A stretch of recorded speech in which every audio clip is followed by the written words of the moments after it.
नमस्कार दोस्तों, मैं उमेश आप सभी का अपना यूट्यूब चैनल में फिर से बहुत बहुत स्वागत करते हैं। अभी जो है 2 प्रकार का वैकेंसी निकल के आई हुई है और कमाल की बात यह है कि अगर आप मैट्रिक केवल पास है तो भी इस फॉर्म को जो है ऑनलाइन मोड में अप्लाई कर सकते हैं। तो दोनों वैकेंसी के बारे में आपको हम क्लियर करके बताएंगे कि कौन सा वैकेंसी है, कहाँ से नोटिफिकेशन को आप डाउनलोड करेंगे, किसके लिए क्या योग्यताएँ रखे गए हैं, किस तरह से सिलेक्शन वगैरह वगैरह होगा और कब से कब तक फॉर्म फिल होगा, सारा जानकारी जो इस वीडियो में क्लियर करके बताएंगे। तो प्लीज़ वीडियो शुरू से अंत तक लेकर जरूर देखिएगा और वीडियो अच्छा लगे तो प्लीज़ वीडियो को लाइक करिएगा, क्योंकि आपका एक लाइक मुझे बहुत ज़्यादा मोटिवेट करता है और ऐसे ऐसे वीडियो जो बनाने के लिए बहुत ज़्यादा एनर्जी देता है। तो प्लीज़ वीडियो को लाइक ज़रूर करिएगा। तो चलिए आज का वीडियो शुरू करते हैं। तो चलिए सबसे पहले हम सबसे पहली वैकेंसी के बारे में बात कर लेते हैं। तो ये जो है पटना हाई कोर्ट के द्वारा निकाला गया है। यहाँ पे देख सकते हैं कि असिस्टेंट्स ग्रुप बी का पोस्ट होने वाला है। 550 पदों पे भर्ती ली जाएगी और इसमें बोला गया है कि आपको जो सैलरी मिलेगा लेवल 7 के तहत सैलरी मिलेगा, यानी कि 44,900 से लेकर 1,42,400 रुपये जो है सैलरी आपको दी जाएगी। और 7 PRC के तहत जो भी आपका अलाउंसेस होता है वो भी आपको यहाँ पे किया जाएगा। एजुकेशन क्वालिफिकेशन के रिगार्डिंग बोला गया है कि अगर आपने ग्रेजुएशन पास कर लिया है किसी भी स्ट्रीम से और साथ ही साथ 6 मंथ का जो कंप्यूटर एप्लीकेशन का डिप्लोमा होता है, जैसे कि आपने DCA किया हुआ है, ADCA किया हुआ है या फिर कंप्यूटर से आपने बैचलर या फिर मान लीजिए डिप्लोमा किया हुआ है, तो आप इसके लिए एलिजिबल हैं। और 1/1/2023 तक डिटरमाइनिंग मिनिमम जो है एजुकेशन क्वालिफिकेशन बोला गया है, तो इसको भी एक बार नोट डाउन कर लीजिएगा, देख लीजिएगा। इसमें जो उम्र रहेगा 18 से 37 साल रहेगा। 1/1/2023 को आपका जो है उम्र इतना पूरा जाना चाहिए, तो आप इस फॉर्म को आसानी से फिल कर पाएंगे। ये जो है शॉर्ट नोटिफिकेशन है, एडवर्टाइजमेंट नंबर भी यहाँ पे दिया गया है और इसका जो रिमेन एक्टिव हो रहा है, लिंक एक्टिव हो रहा है 6/2/2023 यानी कि 6 फरवरी 2023 से जो है इसका फॉर्म फिल होगा। 7 मार्च 2023 के बीच में इसके जो ऑफिशियल वेबसाइट है हाई कोर्ट पटना के, उसके माध्यम से आप फॉर्म को फिल कर पाएंगे। इसके बारे में ज़्यादा जानकारी के लिए easy2net.com पे आएंगे। यहाँ पे आने के बाद देखेंगे कि Bihar high court assistant recruitment 2023 का मैंने जो आर्टिकल लिख रखा है, जिसमें आपको सभी जानकारी क्लियर करके बताया हुआ है, तो आप यहाँ पे पढ़ सकते हैं, समझ सकते हैं, ठीक है। और नीचे आएंगे तो इसका जो ऑफिशियल नोटिफिकेशन है यहाँ पे क्लिक करके उसको डाउनलोड कर सकते हैं। हालांकि ये जो है शॉर्ट नोटिफिकेशन जारी किया गया है और 6 फरवरी 2023 को इसका जो है फुल नोटिफिकेशन जारी होगा और उस दिन से जो है फॉर्म भी फिल किया जाएगा। तो ये जो है पहला वैकेंसी था। दूसरा जो वैकेंसी है जो है पोस्ट ऑफिस के रिगार्डिंग निकाला गया है, लगभग 40,889 पदों पे। तो यहाँ पे अगर आप भी पोस्ट ऑफिस में काम करना चाहते हैं एज मतलब जो ब्रांच पोस्ट मास्टर होते हैं, असिस्टेंट ब्रांच पोस्ट मास्टर होते हैं या फिर डाक सेवक होते हैं, उन पदों पे तो आपके लिए काफ़ी जो है अच्छा यहाँ पे वैकेंसी होने वाला है। इसका फॉर्म भी ऑनलाइन स्टार्ट कर दिया गया है। तो देख सकते हैं कि इसका जो फॉर्म है 27/1/2023 से लेकर 16/2/2023 के बीच में ऑनलाइन मोड में फॉर्म फिल किया जाएगा। और किसी प्रकार का फॉर्म फिल करने में आप मिस्टेक करते हैं तो 17 से लेकर 19 फरवरी 2023 के बीच में आप इसमें करेक्शन कर पाएंगे। इसमें देखिए मैंने बोला कि इसमें 3 पोस्ट है, BPM का, ABPM का और डाक सेवक का। तो BPM की हम बात करें तो 12,000 से लेकर जो है 29,380 रुपये तक सैलरी यहाँ पे जो TRCA स्लैब होता है आपको दिया जाएगा। और ABPM और डाक सेवक के लिए बोला गया है कि 10,000 से लेकर जो है 24,470 रुपये यहाँ पे सैलरी दी जाएगी। अब इसके रिगार्डिंग ये भी बोला गया है कि ब्रांच पोस्ट मास्टर यानी कि BPM का क्या काम रहेगा, यहाँ पे बोला गया है।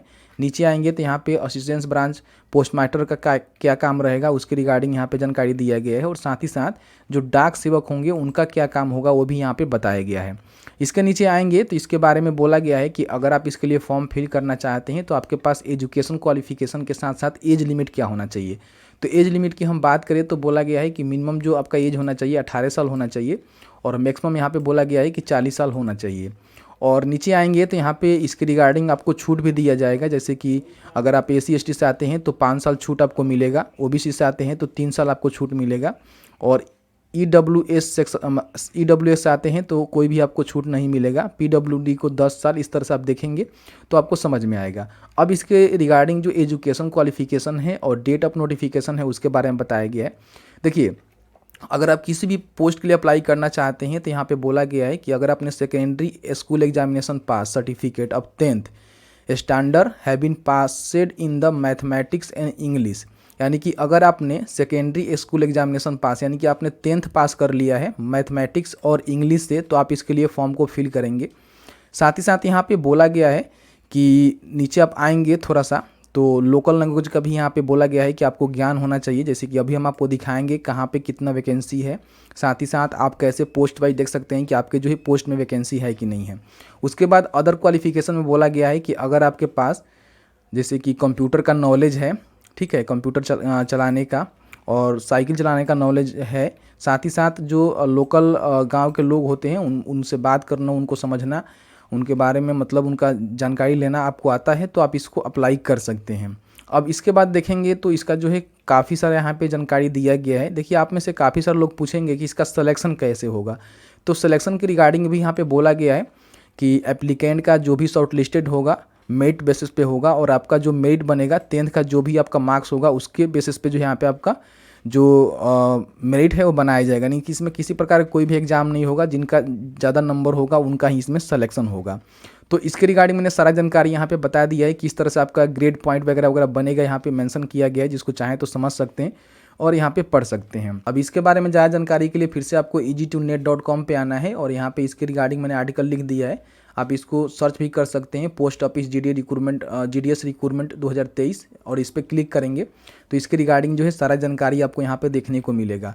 अब आपको नीचे आना है, नीचे आने के बाद यहाँ पे देखिए जो कैटेगरी वाइज मतलब सर्कल वाइज जो यहाँ पे पोस्ट है कैटेगरी वाइज, इस पर आप क्लिक करेंगे तो यहाँ पे देख लीजिए टोटल जो आपका वैकेंसी होने वाला है 40,889 पदों पे होने वाला है, जो कि अलग अलग सर्कल में यहाँ पे पोस्ट दिया गया है। जैसे कि हम बिहार की बात करें तो बिहार में देख सकते हैं कि लोकल लैंग्वेज जो है यहाँ पे हिंदी रखा गया है, यानी कि हिंदी मैंडेटरी है, 10वीं में आपका हिंदी होना चाहिए।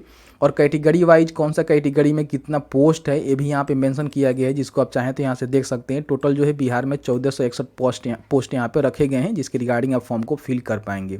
अब इसमें फॉर्म को फिल करना और साथ ही साथ इसका जो मतलब पोस्ट वाइज वैकेंसी देखना चाहते हैं कि आपके पोस्ट में आया है कि नहीं है, तो उसके लिए क्या करेंगे, ऑफिशियल पोर्टल पे जाएंगे और ऑफिशियल पोर्टल पर जाने के बाद यहाँ पे देखिए अलग अलग जो है सर्कल वाइज यहाँ पे जो है फॉर्म फिल हो रहा है, जैसे कि इसके बारे में जानकारी दिया गया है।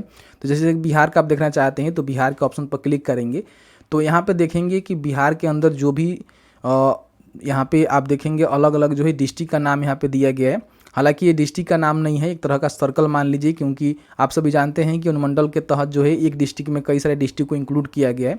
तो आप इसको एक बार देख लीजिएगा कि आपका जो है कौन सा डिस्ट्रिक्ट में आ रहा है। जैसे कि हमारा गोपालगंज है तो आई थिंक सिवान में आएगा, ठीक है। तो इस तरह से आप देख लेंगे, ठीक है। तो आप अपने हिसाब से यहाँ पे देखेंगे, तो जिसका भी देखना चाहते हैं उसको आपको यहाँ पे सिलेक्ट करना होगा। जैसे कि मान लीजिए मुझे सिवान का देखना है तो यहाँ पे मैं सिवान सिलेक्ट करूँगा, व्यू पोस्ट का ऑप्शन पर क्लिक करूँगा तो यहाँ पे देखिए जो भी इसका डिस्ट्रिक्ट है वो भी यहाँ पे बताया गया है कि सिवान डिवीज़न है। ऑफिस का नेम यहाँ पे बोला गया है कि कौन सा ऑफिस है, पोस्ट ऑफिस का नाम यहाँ पे, और उसमें GDS और BPM OBC का एक पोस्ट है। यहाँ पे देख सकते हैं कि साफ साफ बोला गया है कि GDS BPM का एक पोस्ट है जो कि OBC कैटेगरी वाले फॉर्म को फिल करेंगे, और हिंदी लैंग्वेज यहाँ पे उनको पता होना चाहिए, यानी कि मैट्रिक में हिंदी होना चाहिए। और पिन कोड यहाँ पे भी दिया गया है कौन सा पिन कोड के लिए भर्ती निकाली गई है। तो इस तरह से देख लेंगे, अगर आपके क्षेत्र में होगा तो आप अप्लाई करिएगा। हो सकता है कि आपका ज़्यादा नंबर होगा तो आपका यहाँ पे मेरिट में आ जाएगा, तो आपका यहाँ पे सिलेक्शन हो पाएगा। तो इस तरह से आप चेक कर सकते हैं, देख सकते हैं कि पूरा पोस्ट वाइज यहाँ पे जानकारी दिया गया है। साथ ही साथ आप अपने ज़िला को ढूंढ लेंगे, यहाँ से पता कर लेंगे, उसके बाद आपको पता चल जाएगा। अब यहाँ पे फॉर्म को कैसे फिल करना है, देखिए यहाँ पे आपको रजिस्ट्रेशन करना होता है सबसे पहले, उसके बाद यहाँ पे आपको अप्लाई करना होता है। तो मैं एक अलग से वीडियो लेकर आ रहा हूँ जिसमें आपको रजिस्ट्रेशन करना और अप्लाई करना बताऊँगा। तो मैंने 2 वैकेंसी के बारे में आपको क्लियर करके बताया, तो उम्मीद करते हैं कि आपको जानकारी मिल गया होगा। फिर भी आपके मन में किसी प्रकार का कोई सवाल होगा तो नीचे आप हमें कमेंट सेक्शन में कमेंट करके पूछ सकते हैं। तो जैसे कि आपने देखा कि मैंने आपको क्लियर करके बता दिया कि पोस्ट ऑफिस में जो भी GDS की भर्ती निकाली गई है, लगभग 40 के लगभग जो है पद यहाँ पर रखे गए हैं। और साथ ही साथ पटना हाई कोर्ट में असिस्टेंट्स का भी पद यहाँ पे 550 पदों के लिए निकाली गई है, जिसका अप्लीकेशन फॉर्म जो है 6 फरवरी 2023 से स्टार्ट होगा। लेकिन जो GDS वाला फॉर्म है आज से ही स्टार्ट हो गया, यानी कि 27 जनवरी 2023 से ही स्टार्ट हो गया है। तो जल्द ही इसका जो एक वीडियो है हम लेकर आएंगे जिसमें आपको बताएंगे किस तरह से आपको फॉर्म को अप्लाई करना है। तो ऑलमोस्ट मैंने आपको सारा जानकारी बता दिया है। फिर भी आपके मन में किसी प्रकार का कोई भी सवाल होगा इस वीडियो से रिलेटेड तो आप हमें कमेंट सेक्शन में कमेंट करके पूछ सकते हैं। जहाँ तक मेरी नॉलेज होगी आपको बताने की कोशिश की जाएगी। वीडियो देखने के लिए बहुत बहुत धन्यवाद।